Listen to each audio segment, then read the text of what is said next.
Alors bonjour à tous, je m'appelle Pierre et je suis ce que l'on appelle un Cloud Solution Architect chez Microsoft. Donc Cloud Solution Architect ou CSA, qu'est-ce que c'est? C'est une nouvelle race de feignants chez Microsoft où en fait on aide, on facilite l'accès à la plateforme Microsoft Azure pour nos clients préférés adorés. Qui connaît Azure, le cloud Azure? C'est bien, c'est bien, c'est très bien. Qui utilise le cloud Azure? C'est très bien aussi. Vous l'utilisez pour quoi? Plutôt sur la partie back-end ou sur la partie développement? Qui l'utilise pour le back-end? En mode machine virtuelle? Ah, très bien. Très bien. Kubernetes. Est-ce que quelqu'un s'en sert pour faire des applis mobiles? Eh non, ça tombe bien, c'est ce qu'on va faire aujourd'hui. Donc, un petit peu de présentation marketing. C'est obligé, hein, quand on a une présentation, il y a un petit passage marketing. Donc, sur Azure, la plateforme cloud de Microsoft, il existe une centaine de services. Donc on ne va pas les passer en catalogue ici aujourd'hui parce qu'on en aurait pour la semaine. En revanche, dans tous ces services, il y a un certain nombre de groupes. Et parmi ces groupes, eh bien, il y a des associations. Donc on a parlé de Kubernetes tout à l'heure, on est plutôt dans l'infrastructure. Et puis il y a d'autres groupes plutôt liés à la donnée, à la gestion de la donnée, big data, machine learning, etc. Et puis il y a d'autres services aussi qui sont censés vous faciliter la vie pour développer les back-ends de vos applis mobiles ou les applis tout court. D'où ma question sur le React, React Native et compagnie qui sont utilisés. Et aujourd'hui, ce qu'on va faire, c'est d'essayer de voir 2-3 services. Alors, on ne va pas les regarder en détail, hein, parce qu'on n'a pas beaucoup de temps, mais on va voir 2-3 petits services qui nous permettraient, si on avait envie, de développer le back-end pour une de nos applis mobiles. Et c'est exactement ce qu'on va voir ensemble. Alors, vous qui êtes des grands développeurs et qui avez l'habitude de faire tout ce genre de choses, en général, on a besoin de quoi quand on fait un back-end d'appli? Alors, il n'y a pas de secret, c'est écrit là. On doit s'occuper des utilisateurs qui ont le droit de se connecter, de pouvoir se provisionner leur compte, etc. On a le droit aussi de les aider à stocker leurs propres informations, profils, échange de médias, machin. On doit pouvoir les notifier, petit chat, parce que c'est important. Il faut souvent leur dire, dis donc, Bill, j'existe toujours, est-ce que viens dans mon appli? Donc les notifier, et justement pour pouvoir les notifier, on a besoin un peu d'analytics, pour dire ça fait combien de temps qu'il n'est pas revenu celui-là, est-ce qu'il a bien acheté un petit peu plus que d'habitude, quel est le délai de rétention, quelles sont les statistiques que je peux mettre derrière, et puis finalement, à un moment ou à un autre, il faut quand même faire notre logique métier. Voilà. Si on voulait simplifier un peu le back-end d'une appli mobile, ce serait ça. Ça tombe bien, on a des services dans Azure pour ça.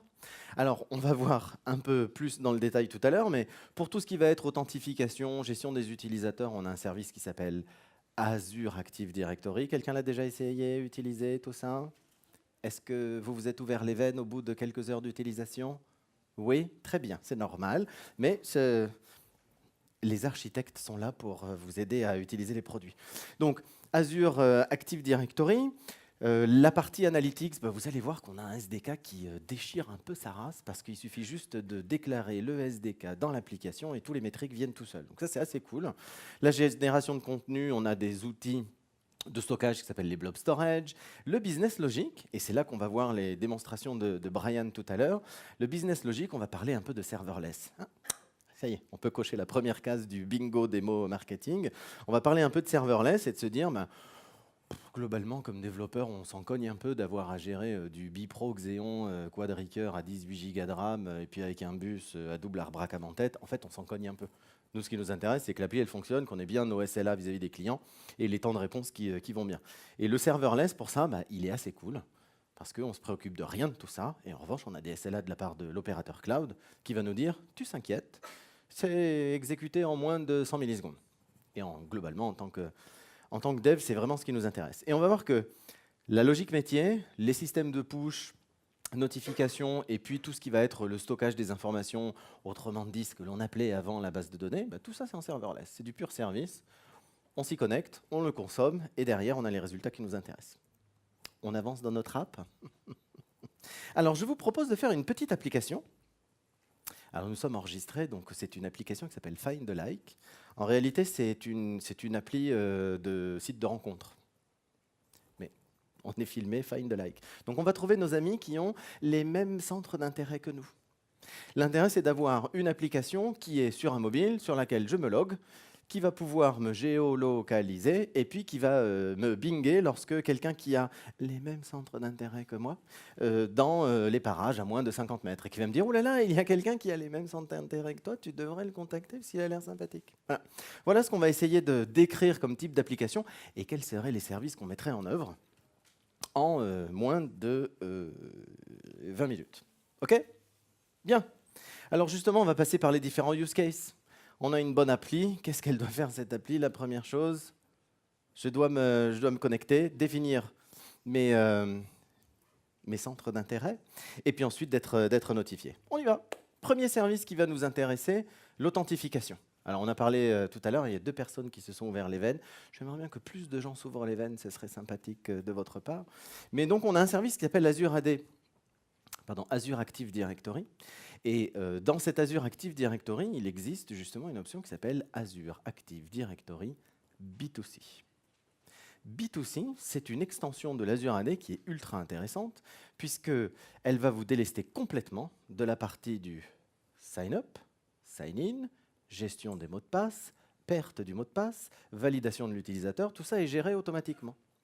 La seule chose que vous avez, c'est un appel d'API ou l'utilisation d'un SDK. Donc on fournit des SDK dans différents langages, bien sûr sur Xamarin, mais dans d'autres langages aussi, JavaScript, etc. Swift, Objective-C et consorts, Java. Et ça va vous permettre de dire juste « Authenticate ». Et automatiquement, le SDK, qu'est-ce qu'il va faire? Il va présenter les bonnes pages.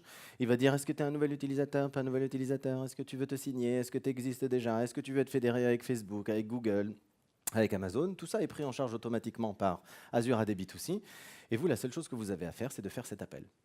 Le bon côté, c'est que toute la gestion des utilisateurs, elle est assurée par quelqu'un d'autre. Nous, Microsoft. Vous n'avez plus à définir une base de données, stocker votre base de données, valider que votre base de données elle est bien réglementaire sur la gestion des mots de passe et la privatisation, etc. Puisqu'en fait, vous donnez ce service-là à quelqu'un qui est déjà, par exemple, GDPR compliant. Okay, et donc, avec votre appel d'API, vous allez avoir des écrans de connexion. Et luxe, grand luxe, ces écrans de connexion, vous allez pouvoir les personnaliser. Autrement dit, personne ne saura que vous utilisez Azure AD B2C, puisque ce seront les écrans de connexion de votre appli. Ça, c'est valable sur du mobile, c'est valable sur du web, et c'est valable aussi sur des applis qu'on appelle clients lourds. Juste un appel d'API, et vous l'avez. L'exemple ici, pour ne pas montrer que je raconte des bêtises et que je mens, ça c'est un code en Swift. Ben, vous voyez, on définit un contexte, 2-3 lignes avant qui sont masquées, mais qui considèrent le contexte qui est en réalité l'identifiant de votre appli. Et une fois que vous avez fait ça, la seule chose à faire, c'est acquire token. Donc on est plutôt en mode open authentication. J'imagine que la plupart des gens chez vous, enfin ici, là dans la salle, utilisent OAuth ou open authentication.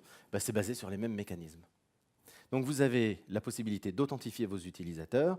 Et comme on est sur une techno de type OAuth, ben, vous avez aussi la possibilité de définir les scopes sur lesquels vos utilisateurs peuvent interagir dans votre appli. Est-ce que vous avez créé une base de données? Non. Est-ce que vous avez codé tous les écrans de login? Non. Est-ce que vous voulez la couler douce? Ouais. Et le bon côté, c'est que non seulement ça fait toute l'authentification pour vous, mais vous héritez d'un objet utilisateur sur lequel vous pouvez faire ce que vous voulez, dont des propriétés perso. Donc si je veux dire que mon utilisateur, en plus, il aime bien les cheveux bouclés, tout ça, eh bien je peux le mettre dans cet objet-là, qui lui sera stocké dans Azure. Donc même les profils utilisateurs, vous allez pouvoir les stocker dans Azure. Et vous pouvez créer autant d'attributs que vous souhaitez. Ça, c'est bien. Super. J'ai fait un sign-up. Mes utilisateurs, ils peuvent même se signer in maintenant sans problème. Maintenant, des fois, on a quand même besoin de se dire je veux être vraiment certain que c'est bien lui qui se connecte. Donc, ce n'est pas parce qu'il a son login et son mot de passe que je suis bien certain que c'est lui. Peut-être on pourrait utiliser son visage, ce serait top. Vous savez, un peu comme sur certains téléphones. Eh bien, ça existe. C'est ce qu'on appelle les cognitive services. Donc, ça, c'est encore un autre service que vous pouvez utiliser sous forme d'API.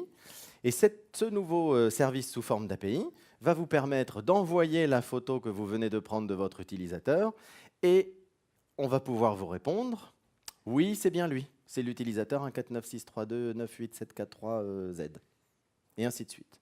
Donc, les cognitive services, là, j'ai pris l'exemple d'une image, ce sont des API qui vous permettent de faire du traitement sur cette information. Alors on va voir sur le visuel, on peut reconnaître des visages, on peut décrire des visages, mais on peut le faire aussi sur la voix. On peut faire de l'authentification sur la voix. Vous saviez que nous avions tous une voix différente? Eh bien, on peut faire de l'authentification sur la voix. On peut faire du speech to text. On peut faire de la traduction simultanée. Imaginez que votre application, vous vouliez la déployer dans le monde entier, mais que vous soyez un peu trop flemmard pour vous payer les services d'un traducteur. Eh bien, vous pouvez traduire tous les labels de votre application directement avec un cognitive service. Tout ça peut être fait directement par simple appel d'API. Donc pour le moment, on n'a toujours pas déployé un seul serveur. Donc ça, c'est plutôt pas mal. Comment on fait un appel d'API? Tout à l'heure, j'étais en Swift, là j'ai fait de l'Objective-C. Pareil, j'ai un client, donc je m'authentifie auprès des services Azure comme étant le détenteur d'une application, et ensuite je lui envoie un groupe de photos ou une photo, et la Cognitive API va me dire oui, ce mec-là, il fait partie du groupe d'utilisateurs que je connais, ou au contraire, c'est bien l'utilisateur XWKZ que tu me demandes d'authentifier. Et j'ai un taux, on ne le voit pas ici, mais j'ai un taux de réussite de 75%, 80%, 99%, 100%. Vous connaissez une appli déjà qui utilise ça? C'est une référence Azure, donc je me fais un peu plaisir. Vous connaissez? Est-ce que vous prenez un Uber de temps en temps? Et bien lorsque vous prenez un Uber, la grosse difficulté d'Uber, c'était de dire ce que je ne voudrais pas, c'est qu'un mec passe la qualification Uber, mais qui file le volant de sa voiture à un autre mec. C'est pas difficile de dire je m'appelle Jean-Michel et mon mot de passe c'est 1, 2, 3. Et donc ce qu'ils ont fait, c'est qu'ils ont dit pour l'ouverture du service Uber, le chauffeur doit se prendre en photo dans son mobile. Il se prend en photo dans son mobile et on reconnaît que c'est bien le bon visage, c'est bien la bonne personne qui a eu l'accréditation Uber, auquel cas il peut ouvrir son service. C'est exactement ce qui est utilisé. OK, donc étape 1, gestion des utilisateurs et identification des utilisateurs, check. Analytics, ça vous intéresse tous. Qui n'est pas intéressé par les analytics? Tu sors. Très bien. Donc les analytics, ça nous intéresse tous. J'ai fait une super appli, elle est géniale, formidable, personne s'en sert. Ah, tiens, c'est bizarre, comment ça se fait que personne s'en sert? Grâce aux analytics, je vais avoir toutes les informations. Là aussi, un petit peu de code, faisons-nous plaisir, un peu de Swift. Regardez comme c'est ultra compliqué de déployer Analytics dans votre appli mobile. Start with Service Analytics. Sophistiqué. Donc, lorsque vous faites ce Start with Analytics, la première chose qu'il va faire, c'est qu'il va commencer à prendre énormément d'informations sur le fonctionnement global de l'application. Et on va le voir tout à l'heure, le délai de rétention des utilisateurs, l'ARPU s'il y a de l'ARPU calculable, etc. Le délai moyen de retour, toutes ces informations-là sont déjà prises sans que vous n'ayez rien à faire. Pour autant, vous pourriez dire, moi je veux savoir quand le joueur il jette son épée pour la 3e fois au bout de la 4e minute, parce que ça c'est un sens que je vais pouvoir monétiser l'achat de 4e épée, etc. On peut créer des custom events. My Analytics, Track Event, Video Clicked, ou Sword Dropped, et ainsi de suite. Et voilà ce que ça génère. Donc là, vous avez ce type de graphique sans rien faire du tout. Vous dites Analytics au lancement de votre appli, et toutes les données sont récoltées, et on vous fournit dès le départ un certain nombre d'informations. En particulier, sont les informations de session et de rétention des utilisateurs. Ce sont les données de base qu'on a tous envie de trouver sur notre application. OK? Cool. Donc là, on a des analytics, on a identifié nos gars, on sait que c'est les bons, et on sait qu'ils sont en train de revenir, on sait de quel pays ils viennent, combien de temps ils reviennent, etc. Et pour le moment, on n'a pas encore écrit une seule ligne de code côté serveur. On continue. Faut bien qu'elle fasse quelque chose, cette pauvre appli. Donc cette pauvre appli, on va bien définir la logique métier, et cette logique métier, en temps normal, d'habitude, ce que l'on fait, c'est qu'on développe un serveur de back-end. Et ce serveur de back-end, en général, comme on est un peu trendy, tout ça, on fait un joli truc REST. Moi, je kiffe le Node.js, donc j'utilise un Restify ou un Express. Et puis comme ça, je sais que j'ai mon back-end qui me parle en REST, je l'authentifie bien. Et puis mon appli mobile, elle parle au back-end REST. Super. En revanche, toute la quincaille de Restify ou de Express, globalement, je fais toujours la même chose. Je fais du copier-coller et puis je m'en fous. En fait, je m'en fous. Et très souvent, je fais des tours sur Google pour aller recopier, recoller, machin, et faire mon back-end. Et la seule chose qui m'intéresse, en fait, qui utilise Express.js, en fait? Levez la main. C'est tout? Qui fait du Node ici? C'est tout? Mais tous les autres, vous allez quitter la salle immédiatement. Qu'est-ce que vous faites? Qu'est-ce que vous utilisez pour votre back-end techno? Fire quoi? Très bien, formidable. Firebase. Bon, eh ben, très bonne transition. Firebase, qu'est-ce qu'il va nous apporter? Il va nous apporter en effet la possibilité de créer des API, d'avoir un certain nombre de fonctions, un peu de persistance, etc. Eh bien, on va avoir exactement la même approche avec ce que l'on appelle les Azure Functions. Les Azure Functions, eh bien là, on est en plein dans le serverless. Le serverless, c'est quoi? Qui connaît le mot serverless? Très bien. Qui sait ce que ça veut dire pour de vrai serverless? Très bien. C'est ça la vérité. C'est qu'on a le mot que tout le monde adresse et puis en réalité, il y a assez peu de vraies définitions. Le serverless, c'est quoi? C'est la possibilité de dire, moi en fait, j'ai juste une portion de code qui m'intéresse. Toute la plomberie, la tuyauterie, la performance, les engagements, les machins, en fait, je m'en cogne totalement. C'est pas mon problème. Moi, je veux juste renseigner le fait que mon utilisateur, il se trouve dans la salle 243. Mais si ma truc, elle est de dire user.location égale 243, bah dans les applis habituelles, même dans Firebase, eh ben on a 150 trucs à organiser autour, dont des serveurs, des OS, des frameworks applicatifs, de code, etc. Donc globalement, on se cogne fortement. Bah, l'intérêt du serverless, c'est ça, c'est de dire, bah, j'aimerais bien pouvoir dire, je pose juste ma fonction qui dit user.location égale 243. Et puis après, bah, ça s'exécutera au moment où je définis qu'il y a un déclencheur, un événement. Et donc sur événement, bah, user.location égale quelque chose, ça s'exécute tout seul. Et puis si j'ai un utilisateur, bah, ça s'exécute une fois. Si j'ai 1 million d'utilisateurs, ça s'exécute 1 million de fois. Et puis comme c'est des tout petits bouts de code, moi je voudrais que ça me coûte absolument rien. Genre 0,0000028 $ par tranche de 100 millisecondes. Eh bien c'est l'ordre de grandeur qu'on peut s'attendre à payer sur du serverless. Et c'est le cas ici. Donc serverless, c'est je pousse du code, ça s'exécute. Bien, pas bien, tout ça, je m'en fous, ça s'exécute. L'autre point, c'est que justement, c'est scalable à l'infini. Ma fonction, elle peut s'exécuter 150 000 fois en parallèle. Je n'ai pas besoin de penser à mettre en place une architecture de front-end, de web, avec des load balancers, etc. C'est géré par l'opérateur cloud, enfin, par Microsoft. Et puis le dernier point, c'est que c'est ce qu'on appelle de l'event-driven. Ma fonction, elle ne s'activera que s'il y a un événement qui va la déclencher, des triggers. Alors, le trigger le plus simple, c'est vas-y, déclenche-toi. Ça, c'est easy, c'est vas-y, exécute. Voilà les paramètres, exécute-toi. Mais il y a plein d'autres événements. Ah ben, je mets à jour un enregistrement dans ma base de données. Ça, c'est un événement cool.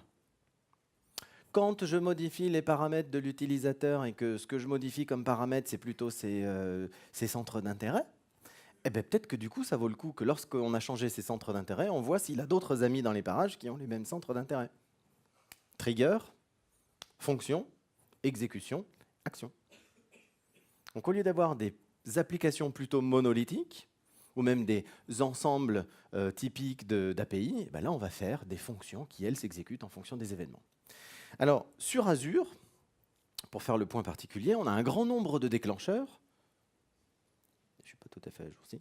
On a un grand nombre de déclencheurs, et ces déclencheurs sont intéressants. Le premier, c'est le déclencheur web. Qu'est-ce qu'on fait quand on a un déclencheur web? On vient de créer une API. Cool. Pas besoin d'avoir un API management de folie et tout ça. On a créé une API. Mais après, on a des déclencheurs sur les bases de données. C'est ce que je venais de dire tout à l'heure. Et puis, on a des déclencheurs aussi sur les répertoires. J'upload un fichier avec ma photo de profil parce que j'ai envie de trouver un find like. Bah, dès que j'ai posté ma photo de profil, bah, peut-être que je peux avoir quelques idées de traitement sur cette photo de profil, de voir si je suis blond aux yeux bleus, etc. Et que blond aux yeux bleus, ça correspond à un certain nombre de critères pour pouvoir notifier d'autres utilisateurs de mon application. Donc j'upload ma photo de profil, ça peut déclencher une action. Plus besoin de dire eh ben, toutes les 10 minutes, je vais scanner un répertoire, et puis si j'ai quelque chose de nouveau, à ce moment-là, je m'en occupe. Non, je m'en fous. En fait, la fonction, elle s'exécutera que lorsqu'il y a un nouveau fichier dans le répertoire, ou lorsque je l'ai modifié, et ainsi de suite. Okay. En termes de développement, c'est assez simple. Ah, j'ai pris un exemple en Node.js. Personne qui fait du Node ici, c'est quand même terrible. Donc, j'ai fait du Node.js, et regardez un peu le modèle de codage. Il est simple. On a toujours la valeur de notre déclencheur. Donc, si c'est un fichier qui a été mis à jour dans un répertoire, ben, j'ai mon fichier. Si c'est un enregistrement qui a été mis à jour dans une base, eh ben, j'ai mon enregistrement. Si c'est un appel de type web, eh ben, je vais avoir ma requête, et ainsi de suite. Donc, quoi qu'il en soit, j'ai toujours ma donnée de référence. Et cette donnée de référence, elle sera toujours traitée par rapport à un contexte. Et le contexte, en fait, c'est l'objet qui me permet de parler avec le monde extérieur. Donc, je peux dire contexte.quelque chose, comme par exemple contexte.done. J'ai fini mon travail. Ici, c'est un modèle plutôt de type requête HTTP. Donc, mon contexte, je vais pouvoir lui indiquer ce qu'il faut mettre dans la réponse. Et ici, vous voyez que dans la réponse, qu'est-ce que j'ai mis dans la réponse? Qui fait du web ici? C'est pas possible, hein? Alors? C'est un Hello World! Donc, c'est un Hello World de type API. Je reçois bien mon contexte, ma requête. Dans ma requête, je vais regarder si j'ai un name, soit dans ma requête elle-même, soit dans mon query string, soit dans mon body. Et derrière, je fais Hello, monsieur machin. Ou alors je dis c'est mes yeux ou t'as oublié un paramètre? Voilà. Et là, ça y est. Vous venez de faire votre première API. Ça déchire un peu, ça, non? Oui. Ouais. Ah, je vais développer toutes mes applications comme ça, c'est trop super. Alors tout ça, on appelle ça des bindings. Donc le déclencheur, on l'a vu tout à l'heure, le déclencheur, ça va exécuter la fonction. Mais la fonction, elle a aussi la capacité à avoir des bindings avec les données de l'extérieur. Par exemple, regardez un petit peu le code qui dit le context log person entity name. Regardez, c'est context.binding.inputtable.name. En fait, sans le vouloir, j'ai fait une requête SQL, mais personne ne le sait. Pourquoi? Parce que ma fonction, elle est bindée à une base de données, à une table particulière, et lorsque je reçois un paramètre en entrée, eh bien la fonction d'elle-même, elle va aller faire select étoile from ma table where id égale paramètre en entrée. Donc en tant que développeur, je manipule des objets. C'est fini le select étoile from, insert, update, delete, commit, tout ça. Aucun intérêt. On a des bindings. Et ces bindings-là, on va pouvoir les avoir en entrée et en sortie. Donc je peux très bien avoir un trigger en entrée qui est la modification d'un enregistrement parce que quelqu'un a voulu changer son prénom ou son login, et bien j'ai une Azure Function qui s'exécute, et dans mon Azure Function, qu'est-ce que je fais? Je fais mon enregistrement point attribut égale quelque chose, ça fait automatiquement l'update dans les attributs. À votre avis, c'est quoi comme base derrière? SQL Server, Mongo, DynamoDB? Il y avait un piège dans la liste. On s'en fout! C'est ça le truc cool! On s'en cogne totalement. Ce qui nous intéresse, c'est qu'on a des objets en entrée et on modifie les objets. Et quand on modifie les objets, ça modifie la persistance. Du coup, vous avez vraiment un point focal sur votre fonctionnel. Et typiquement, je vous ai dit que là, on avait fait une API. Oui, regardez. J'ai créé une fonction qui s'appelle report location, que je peux appeler en mode web. Donc, lorsque je fais un post sur HTTPS, ma fonction /report location, je suis en train d'exécuter une API. Alors, pourquoi report location? Parce qu'il faut bien les stocker, les informations géographiques de nos petits camarades de jeu, les utilisateurs. Et pour ça, il y a encore un autre service qui s'appelle Cosmos DB. Quelqu'un connaît Cosmos DB? Super. Quelqu'un connaît DynamoDB? Mais moi, c'est Cosmos DB. DynamoDB, Cassandra, Riak, Mongo. Elles ont quoi en commun, toutes ces bases? C'est des bases NoSQL. Donc en effet, pour ce type d'application, on a plutôt tendance à prendre une base NoSQL. Pourquoi? Parce qu'on a beaucoup d'activités. Il peut y avoir, c'est mon application, donc à peu près 25 millions d'utilisateurs, etc. Donc ça peut être une volumétrie assez importante et sur lesquelles on a besoin de performances constantes. Cosmos DB, attention, publicité. Single digit millisecond latency, ça veut dire qu'on vous garantit une performance de requête de moins de 10 millisecondes, quelle que soit la taille et la complexité de la base. Je peux vous la refaire. Moins de 10 millisecondes, quelle que soit la taille ou la complexité et de la requête aussi. C'est bon, ça y est. On les a avec nous. Donc Cosmos DB, c'est une base qui va me permettre de faire ça. J'ai une appli mobile, donc si je dois faire des requêtes sur une base, j'ai pas besoin que ça soit sluggish, comme ils disent nos amis britanniques. Il faut que ça booste. Autrement dit, on va prendre une base de type NoSQL sur laquelle il y a des garanties de performance. Et Cosmos DB, c'est un pur service. Je vais dans la console, je cliquouille, et à la fin, j'ai un Cosmos DB sur lequel je vais pouvoir me connecter. Ah ouais, mais moi je suis un peu fan de Mongo, parce que Mongo, c'est cool. Puis j'aime bien le... Qui utilise Mongo? Levez la main. Vous allez pouvoir utiliser MongoDB parce que Vous allez pouvoir utiliser Cosmos DB, parce que Cosmos DB a plusieurs API. Donc il y a l'API native qui est l'API de Cosmos DB, mais si vous avez l'habitude d'utiliser du MongoDB, vous utilisez votre driver Mongo habituel. Formidable. Sauf que vous n'avez pas besoin de monter un cluster Mongo. Qui a déjà monté un cluster Mongo, qu'on rigole 5 minutes? Ouverture de veine. Ouverture de veine. Cluster Mongo, toujours par 3, ils vont minimum. Et toujours compliqué est la bascule. Encore plus dur est le sharding, et ainsi de suite. Donc Mongo, c'est ultra cool quand on est sur son laptop. Mais dès qu'on commence à avoir des millions ou des milliards d'enregistrements, et bien là, on n'a rien à faire. On dit juste, c'est bon, je veux une base. Point. Alors, qu'est-ce qu'on va faire dans notre base? On va stocker les positions géographiques de nos utilisateurs. Ça tombe bien, dans Cosmos DB, qu'est-ce qu'on a? On a en effet la possibilité de stocker un type de point dans les enregistrements, qui est un type de géoloc. Et là-dessus, on utilise GeoJSON. Et comme on peut stocker des données typées de type géoloc, on a des fonctions qui nous permettent de faire ça. Donc ça, ce que vous avez à l'écran, select étoile from ma collection, where st distance.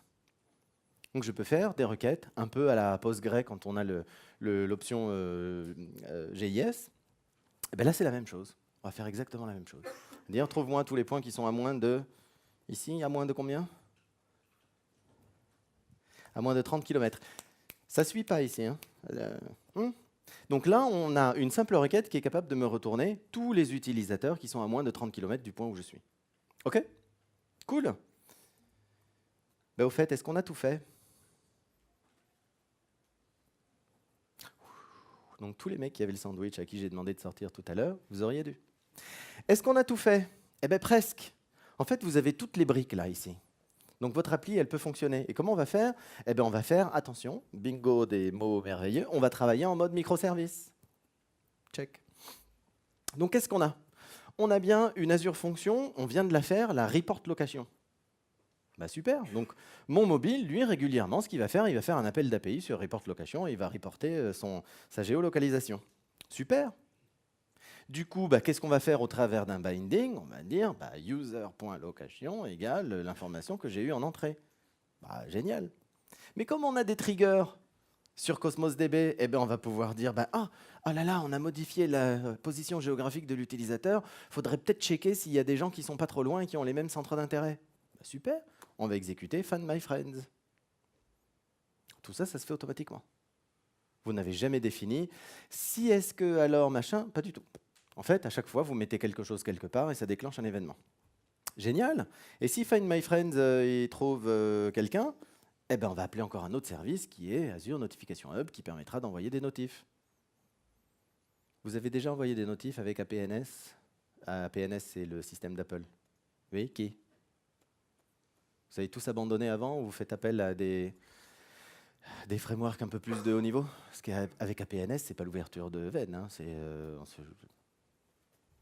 Donc APNS, c'est pas top. Google, c'est pas génial. Microsoft, super. Là, APNS, Notification Hub, ce qu'il fait, c'est qu'il rassemble un peu tout ça. Donc vous créez une entité dans Notification Hub, vous mettez tous vos identifiants de Google, Amazon, Google, Apple, etc.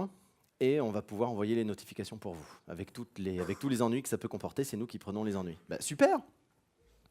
Elle est faite, notre appli.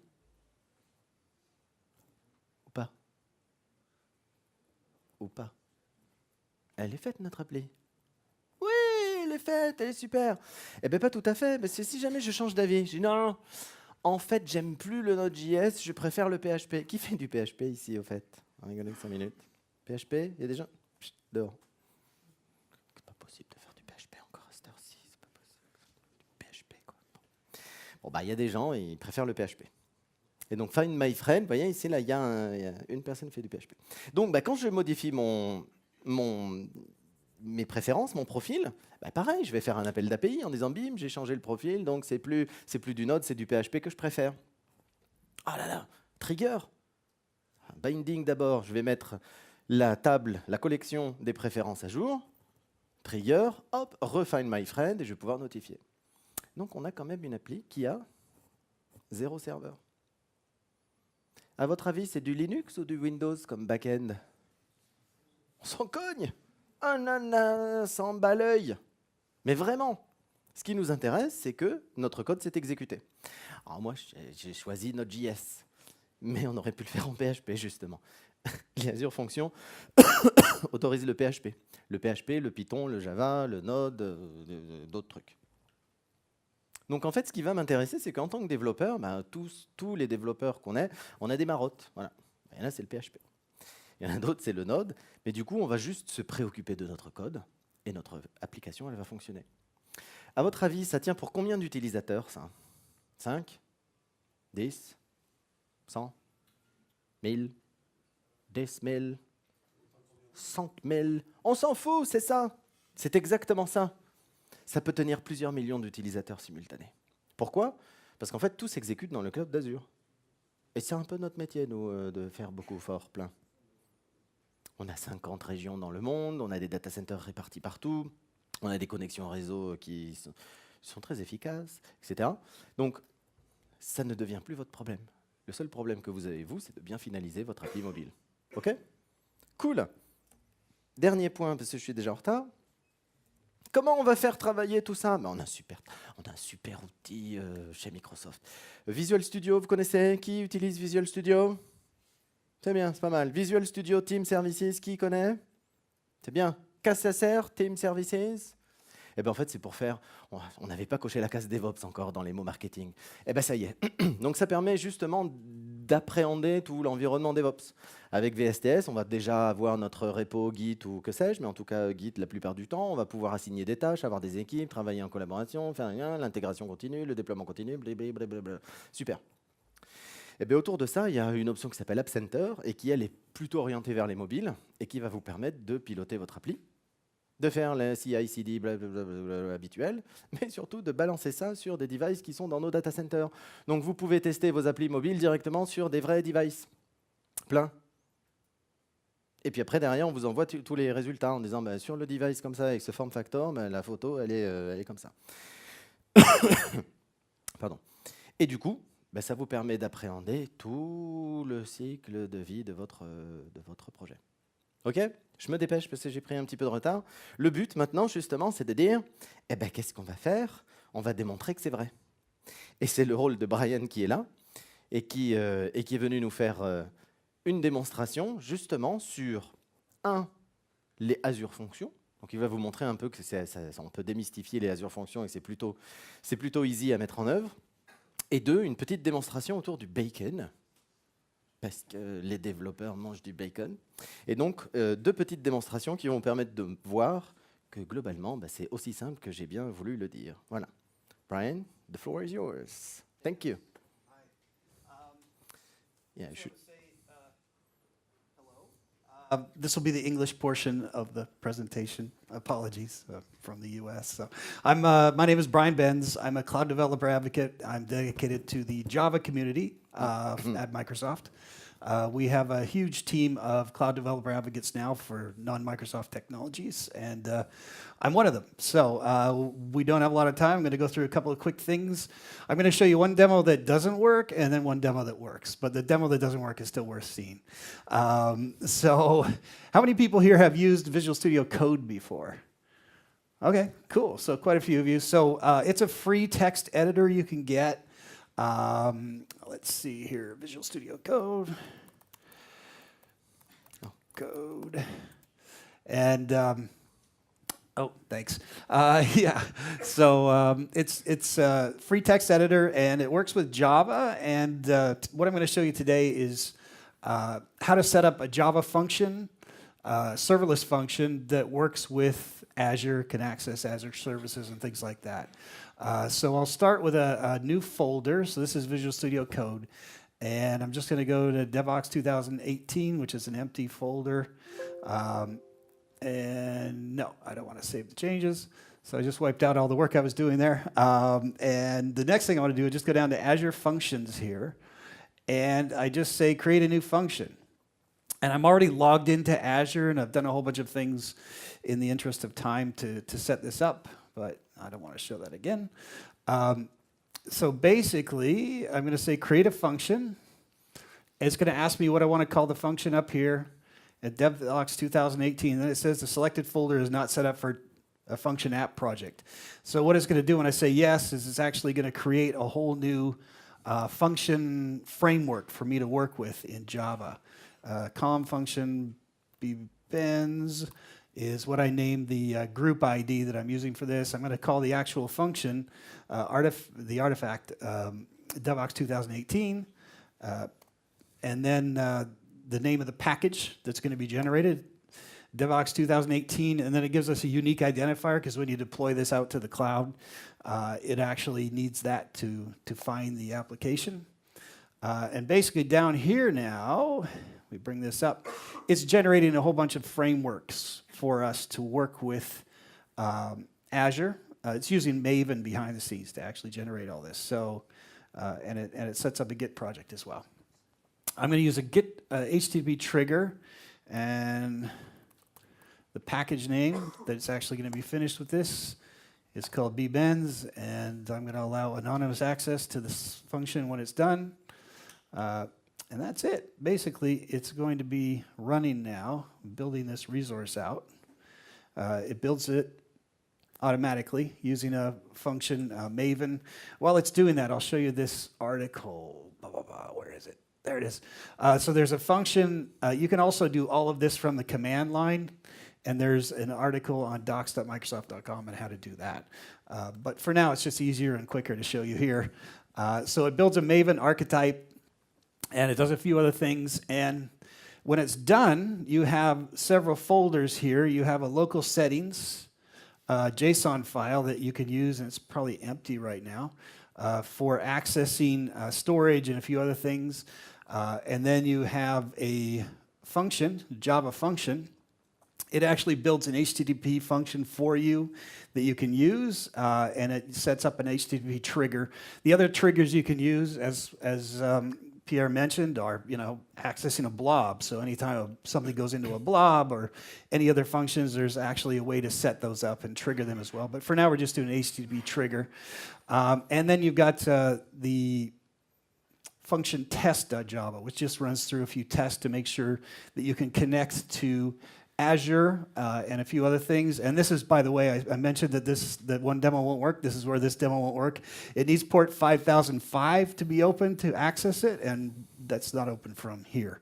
But I'm going to go through and just show you what happens when you build this. So I hit the debug here, and I can run the actual application. And what it does is it runs through the tests. It's all Maven-based, and then it's going to fire up.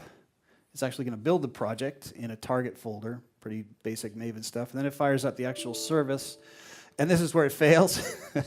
So open JSON. I'll open this up, and it shows you that it's port 5005 that it needs access to actually have this thing running, and I can't get to it from here. So that's why it doesn't work. Normally, I would do a curl, and you could just get a little hello world application, but that's just a quick example of setting up the function. If you try this at home and you can access port 5005, this will work just fine. So it's pretty straightforward. The other thing I want to show you, and this is something that does work, and it's a lot of fun. We have a service that we set up called Not Bacon. How many people here have seen that show Silicon Valley? Just a couple, okay. So there's a show on HBO, and there's a joke in the show about these guys wanted to build a food selection app so you could actually detect food when they take a picture of it. But all they had budget for was to detect hot dogs.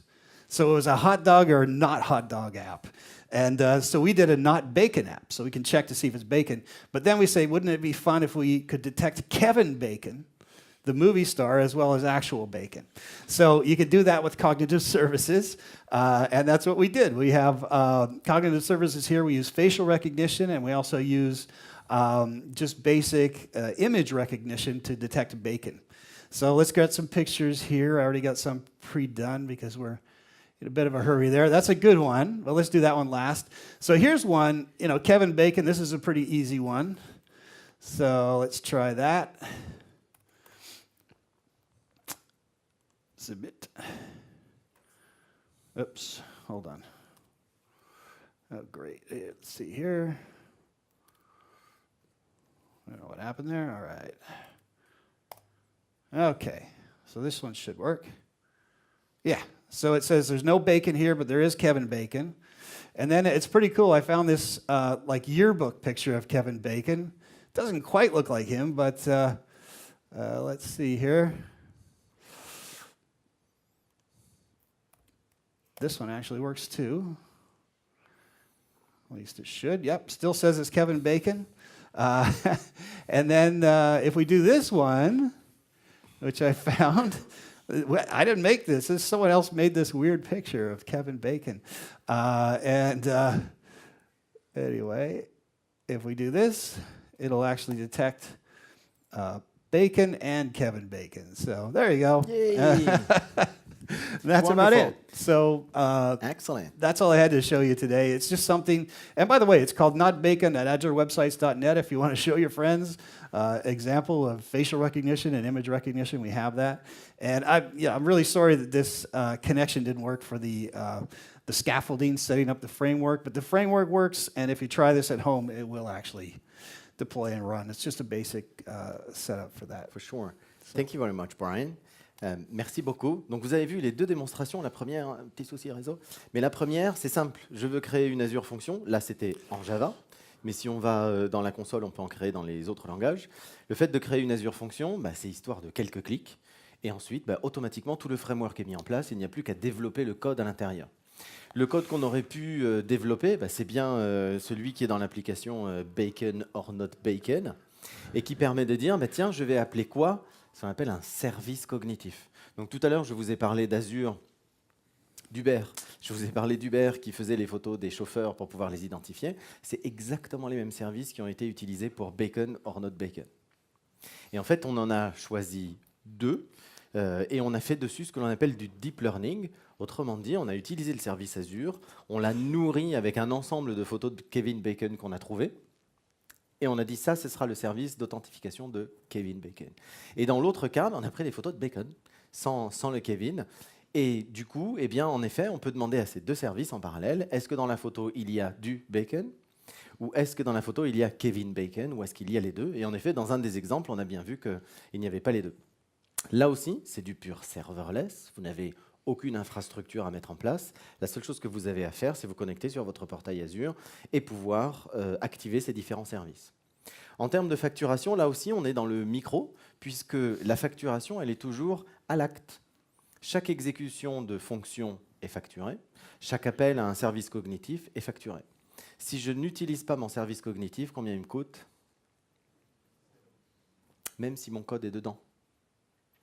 Donc, lorsque j'ai défini un service cognitif, que j'ai fait un apprentissage, si je ne m'en sers pas, il ne me coûte rien. Lorsque j'ai fait une fonction, si elle n'est pas exécutée, elle ne me coûte rien. À l'inverse, si j'ai 100 millions d'utilisateurs, la facture va commencer à monter avec le nombre d'exécutions, mais je m'en fous puisque je suis en train de faire du business, logiquement. Je pense qu'ici, on ne travaille pas, il n'y en a pas beaucoup d'entre nous qui travaillent pour des ONG, mais la plupart du temps, quand on a des transactions, c'est qu'on est en train de générer du business. Donc du coup, vous pouvez avoir des factures qui varient en fonction de l'activité de votre application et en fonction de l'activité des utilisateurs sur l'application. Il nous reste encore une toute petite minute si vous avez des questions. Sinon, vous pouvez aller finir vos sandwichs. Une question là-bas.